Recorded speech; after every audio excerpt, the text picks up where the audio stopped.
আমরা চাই শৃঙ্খলার মধ্যে সবকিছু ফিরে আসুক। অবৈধ টমটম, অবৈধ ব্যাটারি চালিত রিক্সা এই নগরীতে চলতে পারবে না। এটা আমাদের সকলের দাবি কিনা? সবার দাবি। ফুটপাতে আমাদের যে হকার বাইরা আছে তাদের জন্য আমরা লালদিঘির পারে হকার মার্কেট আরো সুন্দর সবলীন করে দেওয়া হচ্ছে। প্রয়োজনে এটাকে আরো যাতে মানুষের যাতায়াতের ব্যবস্থা করা যায় তার জন্য 3-4টি রাস্তার কাজ শুরু হয়েছে। আমরা আমাদের পক্ষ থেকে তাদেরকে বলবো তারা লালদিঘি হকার মার্কেটে যাওয়ার জন্য, এবং পরবর্তীতে যদি কোনো সুবিধা কোনো জায়গা থাকে আমরা আলোচনা ভিত্তিতে প্রশাসনের সঙ্গে আলোচনা করে যাতে জনগণের অসুবিধা হয় না, আবার তাদেরও যদি ব্যবস্থা হয়ে যায় আমরা সেই দিকে আলোচনা ভিত্তিতে আমরা কাজ করব। তার অর্থ এই নয় রাস্তা বন্ধ করে ফুটপাত বন্ধ করে কোনো কম্প্রোমাইজ সেখানে হবে না। আমরা বিশ্বের সব জায়গায় দেখেছি হকাররা বসে এক জায়গায় নয়, একটু একটু করে বিভিন্ন স্পেস খালি থাকলে সেখানে বসে, এইভাবে সারা শহর জুড়ে রাস্তায় না। আমরা চাই এবং যারা ব্যাটারি চালিত রিক্সা তারা আমাদের ভাই, তারা এখন কি করছে, আজকে আমাদের সুনামগঞ্জ হবিগঞ্জ এইসব জায়গায় কৃষিকাজ বন্ধ হয়ে গেছে।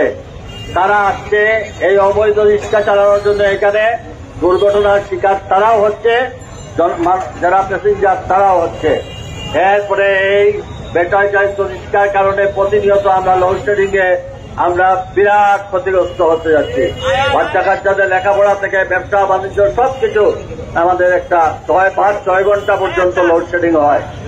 কাজেই পুলিশ কমিশনারের যে অভিযান এবং আমাদের জেলা প্রশাসনের যে অভিযান, আমরা সেটার সঙ্গে আমরা তাদের সকল ভালো কাজে আমরা নগরবাসী সমর্থন দেব, সহযোগিতা করব।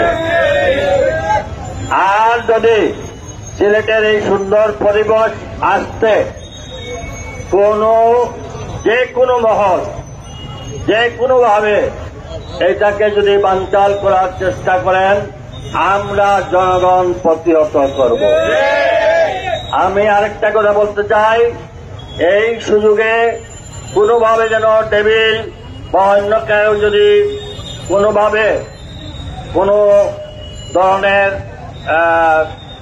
উচ্ছৃঙ্খলার চেষ্টা করে জনগণ আপনারা ধরে ফেলবেন, ধরে আইনের আওতায় দিয়ে দিবেন।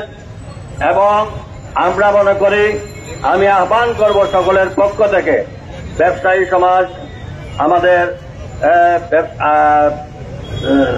শ্রমিক, পরিবহন মালিক, জার্নালিস্ট, লয়ার, কলেজ, বিশ্ববিদ্যালয়, রাজনীতি সকলের পক্ষ থেকে বলছি, এই নগরী পুণ্যভূমি সিলেট, এই সিলেটের প্রত্যেকটি পাড়ায় পাড়ায় মুরব্বীদেরকে নিয়ে যুবক ভাইরা তোমরা কমিটি তৈরি করো। সকল অন্যায়, এখানে ফেন্সিডিল কাজ বন্ধ করতে হবে, হিরোইন খাওয়া বন্ধ করতে হবে, আমাদের চাঁদাবাজি বন্ধ করতে হবে। কারো বাড়িতে হামলা হলে সঙ্গে সঙ্গে এলাকাবাসী গর্জে উঠবেন। চাঁদাবাজি, সন্ত্রাসী, জমি দখল এই সকলের বিরুদ্ধে সিলেট থেকে এবং মাদক এবং তীর খেলা যে এলাকায় হবে সম্মিলিতভাবে এটা বন্ধ করতে হবে। আমরা যদি জনগণ সচেতন হয়ে যাই আর আইন শৃঙ্খলা রক্ষাকারী বাহিনী যদি আমাদের সঙ্গে থাকে, ইনশাআল্লাহ সিলেট হবে বাংলাদেশের অন্যতম পূর্ণ পবিত্র স্থান। এই পবিত্র নগরীতে কোন ধরনের অন্যায় কাজ আমরা নিজেরা করব না, অন্য কাউকে করতে দেওয়া হবে না। আসুন আমরা অল্প কিছুক্ষণের মধ্যেই আমরা আমাদের এই মিছিলটি আমরা এখান থেকে কেন্দ্রীয় শহীদ মিনারে গিয়ে শেষ করব।